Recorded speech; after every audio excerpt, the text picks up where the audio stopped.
Com muita alegria eu recebo aqui nos nossos estúdios da Nova Brasil FM, na capital federal, nesta manhã, o conselheiro Márcio Michel, que assumiu ontem o comando do Tribunal de Contas do Distrito Federal.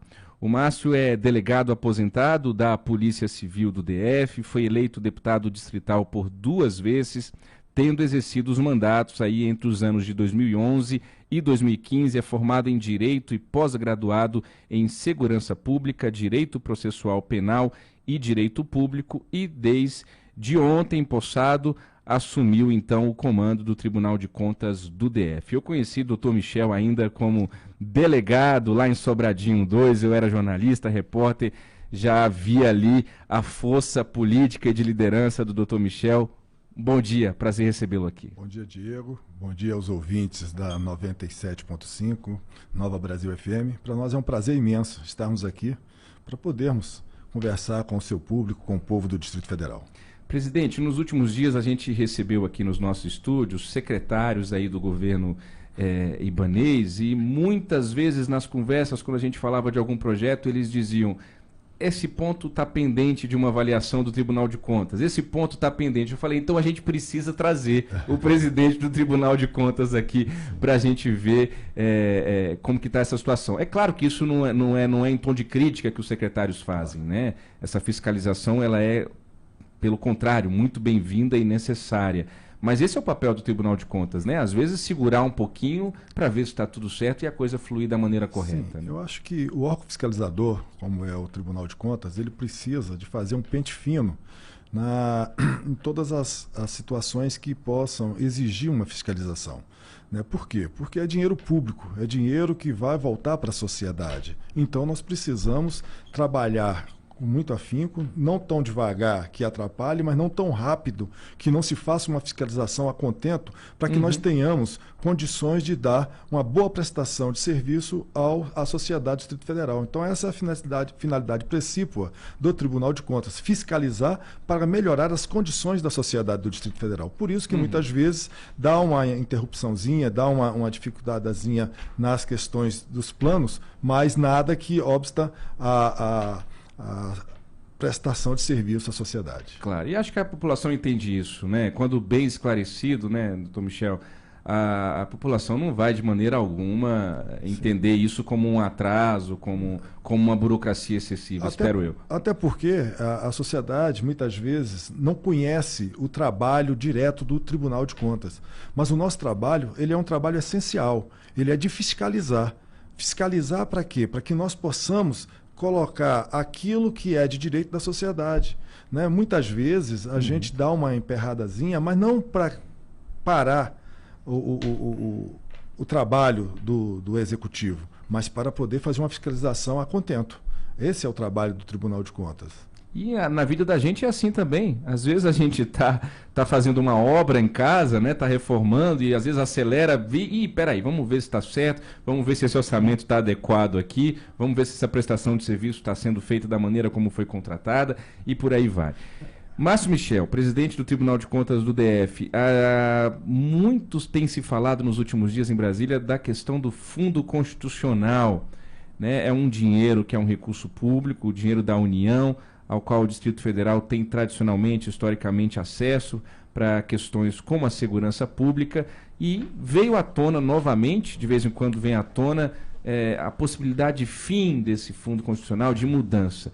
Quais são os prejuízos caso isso se concretize na sua visão? Diego, a gente tem que fazer um histórico do fundo constitucional. Por favor. Antes de 2003, o GDF, o Distrito Federal, ele vivia com o pires na mão, pedindo à área federal para fazer uma suplementação de verbas para que se pudesse pagar segurança pública e ainda mais saúde e educação. Por quê? Porque hoje nós vivemos na capital do país, aonde nós precisamos de um complemento, porque Brasília é quase que eminentemente administrativa. Se nós formos ver a arrecadação do Distrito Federal, só a arrecadação não tem como pagar, né, ou subsidiar essas áreas. Então, foi feito o Fundo Constitucional em 2003, para quê? Para que se pudesse o Distrito Federal ter mais amplitude dentro dessa questão de segurança pública, saúde e educação. Sim. Não se esqueçam também que o Distrito Federal, apesar nesse dia 8 aí ficar marcado, que foi um equívoco, que eu não acredito que ninguém tenha a intenção, né, de ver um caos daquele. Eu acho que aquilo foi um mal entendido que houve. Brasília hoje tem uma segurança de qualidade. Se você perceber, por exemplo, nós tivemos o menor índice de homicídio desses 30 anos no Distrito Federal. Isso é devido ao quê? Aos bons policiais, uma remuneração a contento que até hoje não está nesse nível que já esteve. Nós temos também toda a segurança do corpo diplomático do Brasil. Nós temos que fazer toda a segurança da área federal no que tange os políticos, no que tange os ministros, a família, ou seja, nós temos todo o arcabouço, organismos internacionais. Tudo fica a cargo do Distrito Federal. Então, nada mais justo do que a própria União dispor desse dinheiro, né, desses recursos, para que nós possamos custear. No momento em que pensam ou falam em retirar o fundo constitucional, você pode ter certeza que é o caos para o Distrito Federal. É tipo você acabar com a federação, com o Distrito Federal. O governador não vai ter como governar, né? O Distrito Federal vai entrar num caos total. Por quê? Porque vai ter que ficar pedindo com pires na mão toda vez que precisar de suplemento. Como era antes. Como era antes, né? E aí você perde a sua autonomia. Você perde a sua autonomia política e financeira, porque o dono do dinheiro só vai dar porque é o leve e traz, é o troca-troca, e isso não é importante para o Distrito Federal. Então o Fundo Constitucional hoje é essencial para a manutenção do Distrito Federal no que tange segurança, saúde e educação. As pessoas muitas vezes falam de segurança. É lógico, nós queremos uma segurança que o ideal seria não haver crime, mas isso é impossível. Né? Na sociedade, num contexto que vivemos hoje, é impossível. Mas nós temos uma boa segurança hoje no Distrito Federal em nível, né, de países até de primeiro mundo, digo a você. Por que eu digo isso? Porque nós temos um índice de furto pequeno, um índice de roubo pequeno, um índice de homicídio pequeno em relação a outros estados. Não é que é o ideal. O ideal é que não tivéssemos. Mas isso baseado em quê? Baseado no salário a contento que o policial ganha, no treinamento que o policial ganha, dentro do dinheiro do Fundo Constitucional. Se você tira tudo isso, você passa a ser uma polícia provinciana, aquela polícia bem sem nenhum tipo de condições para prestar serviço à sociedade. Os que defendem o fim do fundo, presidente, dizem que o DF é muito privilegiado com esses recursos da União. O indivíduo, quando fala em privilégio, é porque ele talvez não conheça o Distrito Federal. Mas ele usufrui da segurança do Distrito Federal, pode ter certeza. Porque se ele está propondo o fim do Fundo Constitucional e ele mora em Brasília, porque ele tem que morar aqui, porque ele é um parlamentar, e quem pode acabar com o Fundo Constitucional é um parlamentar, ele percebe a segurança que ele tem aqui em relação à que ele tem no estado dele. Sim. Né? Então, ele veja que o Fundo Constitucional, ele serve para quê? Para que nós tenhamos uma segurança, inclusive, para esses que querem acabar com o Fundo Constitucional, que é uma aberração. Né? Muito bem. Márcio Michel sendo firme aqui nesse posicionamento em relação ao Fundo Constitucional. O senador Randolfo Rodrigues, da Rede do Amapá, apresentou um projeto, depois recuou, mas jogou a isca ali e o debate veio à tona novamente nos últimos dias. Muita gente se posicionando em relação a essa questão. Michel, mudando de assunto, fiscalização de obras. O governo ibanês tem essa marca das obras, a pandemia deu uma atrapalhada ali no primeiro mandato, não só do governador ibanês, mas de governadores de todo o país, de todo o mundo, todos os gestores públicos do mundo. E agora, nesse segundo mandato, a gente tem esse episódio lamentável do dia 8 de janeiro que provocou o afastamento, ainda vigente, do governador Ibanez Rocha, mas as obras estão por aí, né? Qual tem sido o trabalho do Tribunal de Contas para fazer o seu papel de órgão fiscalizador, mas que também favoreça a cidade com o andamento dessas construções? Nós não podemos aqui deixar de falar a respeito das obras, que realmente muitas obras estão sendo, ou estão em andamento, ou estão sendo feitas no Distrito Federal. Tá. Quem anda pelo Distrito Federal percebe o quanto de obra tem. E nós, no Tribunal de Contas, nós temos a finalidade, princípio, né, de fiscalizar o bom andamento dessas obras no que tange valor, no que tange qualidade, porque não adianta só você ter preço e não ter qualidade. Então, nós temos um corpo técnico de auditores que são verdadeiros peritos, né? São experts nesta área de fiscalização, e eles têm feito essa fiscalização diuturnamente nesses viadutos, no trecho norte, né? E em várias outras obras que estão, e não só nas obras, né? E em questão também de serviço que é prestado, tipo vigilância, limpeza nos hospitais, vigilância. Então, tudo isso nós fiscalizamos para que tenhamos o melhor para darmos para a sociedade. Nós sabemos da boa intenção do governo do Distrito Federal em prestar um serviço de qualidade para a população, mas nós ficamos em cima na fiscalização para que, a cada dia que passa, nós podermos ter coisas melhores para darmos para a sociedade do Distrito Federal. Então, esse é o intuito do Tribunal de Contas, fiscalizar para poder melhorar. Não que não esteja bom, mas, como diz lá na caserna, né? Tá bom, mas pode melhorar. E como que melhora? Com a fiscalização, mostrando aonde pode acontecer o erro ou aonde está acontecendo o erro, para que se ajuste e faça o melhor possível para a sociedade do Distrito Federal, que essa é a intenção, não só do governo, acredito eu, mas do Tribunal de Contas. Muito bem, 8h57 agora em Brasília. Nós estamos aqui nos nossos estúdios da Nova Brasil FM com o Márcio Michel, recém-impossado presidente do Tribunal de Contas do Distrito Federal. A gente vai continuar a nossa conversa e avançar um pouquinho o nosso horário hoje, mas antes disso eu queria fazer uma pausa para fazer um registro de uma notícia muito triste. Acaba de sair a informação de que morreu a jornalista Glória Maria, um ícone da televisão brasileira, na Globo desde 1971. A carioca foi a primeira repórter a entrar ao vivo e em cores no Jornal Nacional, apresentou o Fantástico, integrava a equipe do Globo Repórter desde 2010, e Glória Maria, então, nossa colega jornalista, nos deixa nesta quinta-feira, dia 2 de janeiro de 2023. A causa da morte ainda não foi informada. 8h58, aqui no Nova Manhã Brasília, a gente está ouvindo o Márcio Michel. Eu ainda tenho o Dr. Michel na cabeça. É difícil não chamar de Dr. Michel, assim que eu o conheci como delegado e deputado distrital.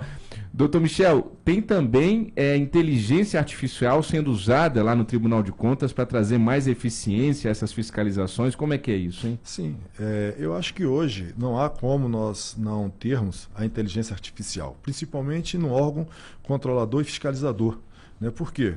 Com a inteligência artificial, nós temos condições de fazermos uma fiscalização bem mais ampla e com uma rapidez muito maior, porque ela traz uma tecnologia para dentro do tribunal, onde nós temos menos mão de obra, no sentido de termos que ir ao local, mas podemos fiscalizar do próprio tribunal. Hoje nós temos condições de fazermos fiscalização em tempo real, devido à inteligência artificial. Nós temos laboratórios, por exemplo, nós temos um laboratório lá no tribunal, que é o laboratório de asfalto, ou seja, nós conseguimos ver a estrutura do asfalto, a qualidade do asfalto. Nós já fizemos isso em vários trechos do Distrito Federal e vamos recomeçar agora, porque parece que vai recomeçar o asfaltamento de várias ruas e várias vias do Distrito Federal, e nós vamos começar então a fazer essa fiscalização a contento para que nós não tenhamos. Porque veja você, numa licitação onde o indivíduo ganha a licitação para colocar um asfalto de 5 centímetros, se ele tirar 0,5 centímetros, ou seja, de um asfalto, você não vai perceber. E não vai ser nada em 1 metro. Mas se você botar isso em quilômetros e quilômetros e quilômetros, dá um desfalque muito grande, não só financeiro, mas na qualidade também do asfalto. Então, nós temos que fazer essa fiscalização para que tenhamos um asfalto de qualidade e num preço a contento. Sim. Porque a pessoa fala, mas o camarada tirar 0,5, ou seja, meio centímetro de 5 não vai nada. Não é nada em 1 metro, né, financeiramente. Mas se você botar quilômetros e quilômetros e quilômetros que nós temos aí, quanto que não vai ser de prejuízo para o Estado, de prejuízo para a sociedade e na qualidade também. Porque 5 centímetros no asfalto é um asfalto bom. Mas quando você tira meio centímetro, que ele passa a ter 4,5, ele já começa a não ser um asfalto de qualidade conforme foi dito na licitação. Portanto, nós temos os técnicos e usamos também a inteligência artificial para que possamos fazer essa fiscalização a contento, de qualidade, para que não tenhamos condições de deixar o malfeitor, se é que existe, queira fazer. ou seja, diminuir um meio centímetro. Sim, né? sim. Porque se achando você olhar, que ninguém vai ver, no no olho não ali, percebe. Eu não vejo. Né? Mas nós temos lá equipamentos para fazermos isso e vamos começar a fazer de novo, porque já foi feito antes da pandemia, se não me engano, no Asfalto Brasil, alguma coisa nesse nível aí. Nós fizemos várias fiscalizações em vários trechos, né? E agora vamos voltar a fazer. Inclusive, nós já estamos começando a fazer um trabalho em Vicente Pires, que teve a associação dos moradores de Vicente Pires reclamando da qualidade do asfalto, não sei o quê. Nós já incumbimos o nosso corpo técnico de fazer um trabalho lá para analisar a qualidade do asfalto que está sendo colocado em Vicente Pires, para podermos fornecer subsídio ao GDF, para que eles possam cobrar das empresas, se é que esteja errado, cobrar das empresas que façam o que está proposto na licitação a qual a empresa ganhou. Sim. Doutor Michel, isso me faz lembrar, às vezes você chega num barzinho, pede um filé mignon, aí chega aquela carne, você olha, você fala, não, isso aqui não é filé mignon, não. Isso aqui é um colchão mole. É mais ou menos por aí. Quando você pede picanha, o cara traz a ponta da picanha, que é o colchão duro, né? Aí é mais ou menos por aí. O camarada fala que o asfalto é de primeira qualidade, mas ele se esquece que nós temos como fiscalizar para podermos saber. Por quê? Porque a olho nu não há condições nenhuma de nós sabermos. A não ser quando o camarada coloca aquele asfalto bem fininho, que vem a primeira chuva e carrega ele todo, aí já fica bem nítido, né? Mas, na maioria das vezes, tem que se fazer um trabalho com esse equipamento que nós temos lá no tribunal e usarmos também, como você bem colocou, a inteligência artificial. Para quê? Para que nós tenhamos condições de fazer a fiscalização em tempo rápido, a contento e de maneira bem mais hábil, né? Para que possamos informar o GDF, esse asfalto aí não dá. Não dá. E só do asfalto nós estamos falando isso, de viadutos também, nós temos que ver a qualidade do concreto, a qualidade da ferragem. Então, tudo isso passa por uma fiscalização, que as pessoas muitas vezes não sabem, do Tribunal de Contas. Né? Muito bom. Muito bom. 9 horas e 3 minutos agora em Brasília. A gente já estourou o nosso tempo, mas dá tempo de uma última questão aqui. Márcio Michel, presidente do Tribunal de Contas do Distrito Federal. A Escola de Contas, isso muita gente em Brasília nunca nem ouviu falar, e é uma coisa muito bacana, são as captações gratuitas, capacitações gratuitas para servidores do GDF e também representantes da sociedade. Todo mundo tem acesso a essa escola de contas? Sim, olha só, nós hoje temos o regente lá, que é o conselheiro Renato Rainha, que vem fazendo um trabalho já há mais de 2 anos à frente dessa escola. É uma escola que realmente quer capacitar os servidores para que eles possam fazer o trabalho deles dentro de um contexto onde o tribunal, quando for fiscalizar, vai saber que as pessoas que estão lá são pessoas capacitadas. Por quê? Digo a você, porque fui deputado e não tenho papa na língua, a gente escolhe muitas vezes para ser um gestor público aquela pessoa lá na sua terra que tenha voto, mas ele não tem a mínima condições de ser um gestor público. Então, a nossa escola de contas está à disposição para que ele possa se formar, para que ele possa ter o conhecimento para ser um bom gestor. Porque ser gestor não é só sentar na cadeira. Ser gestor é saber trabalhar com o mínimo, mas com o máximo. O que significa? O mínimo de recursos, mas com o máximo de condições para a sociedade. E é isso que a nossa escola de conta tenta informar e formar os gestores públicos e a sociedade num todo. Até porque a sociedade, quando faz um curso, a sociedade que eu digo que não seja servidor público, né, ele vai lá fazer um curso para quê? Para que ele possa ser um colaborador na fiscalização. Porque pensa você, se nós formarmos pessoas que tenham capacidade de fazer fiscalização, eu acredito que mais fiscais nós vamos ter. Mais ou menos quando era na década de 90, se não me engano, quando foi do Plano Cruzado, eu não vou me lembrar bem, que nós tínhamos várias donas de casa que eram fiscalizadoras dos preços, né? Sim, o fiscal do Sarney. Fiscal do Sarney, né? Que o pessoal tabelava. Então, é isso que nós pretendemos, ter vários fiscais para que nós possamos, a cada dia que passa, melhorar a qualidade do serviço prestado à sociedade. Porque os nossos impostos não podem ir pelo ralo. Os nossos impostos têm que ser bem empregados. Nós não podemos pagar imposto como pagamos, altíssimos impostos, e não termos o retorno em saúde, educação, segurança. Tudo isso tem que ter um retorno muito bom para a sociedade. Presidente Michel, nosso tempo estourou mesmo, mas eu deixo aqui 2 participações dos nossos ouvintes que nos acompanham pelo YouTube, em youtube.com/novamanhã. A Astarruth Lira está dizendo o seguinte: olha, o que vejo em alguns lugares é o asfalto sendo feito sem o escoamento de água. O asfalto assim não demora nem 2 semanas. Façam a fiscalização em Arniqueira, está dizendo aqui a Astarruth Lira. E a Juliana Câmara e também a Suzana Moura pergunta se há previsão de se colocar na pauta o processo dos anistiados, doutor Márcio Michel.